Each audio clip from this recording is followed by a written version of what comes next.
Hi friends, சூப்பரான கத்திரிக்காய் fry எப்படி பண்ணுறதுன்னு பார்க்கலாம் வாங்க. ஒரு கடாயில் எண்ணெய் விட்டு சூடானதுக்கப்புறம் கடுகு சீரகம் போட்டு பொரிஞ்ச உடனே நீளமாக இந்த மாதிரி கட் பண்ணி வச்சுருக்கிற கத்திரிக்காயும் ஆட் பண்ணிக்கலாம். நல்லா எண்ணெயிலேயே கிளறி விட்டுறலாம். அதுக்கப்புறம் கொஞ்சம் மஞ்சத்தூள், வரமிளகாய் தூள் ஒரு ஸ்பூன் கறி மசால் தூள் சேர்த்துட்டு கொஞ்சமாக உப்பு கத்திரிக்காய்க்கு தேவையான அளவு சேர்த்துக்கலாம். சேர்த்துட்டு நல்லா கிளறி விட்டுட்டு ஒரு 10 நிமிஷம் மூடி போட்டு அப்படியே விட்டுறலாம். எண்ணெயிலேயே அது நல்லா ஃப்ரை ஆகணும், தண்ணி தேவையில்லை. எண்ணெயில் ஃப்ரை ஆனதுக்கப்புறம் ஓப்பன்லேயே விட்டுருங்க. ஒரு 10 நிமிஷம் ஓப்பன் பண்ணி மூடி போட வேண்டாம். அதுக்கப்புறம் ஒரு மிக்ஸி ஜாரில் கொஞ்சமாக தேங்காய், ஒரு ஸ்பூன் பொட்டுக்கடலை எடுத்துகிட்டு நல்லா கொரன்னு அரைச்சிட்டு அதையும் ஆட் பண்ணிக்கலாம்.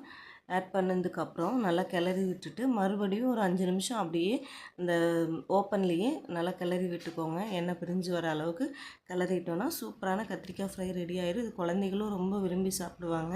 நீங்களும் இதே மாதிரி ட்ரை பண்ணி பாருங்கள். தேங்க்யூ.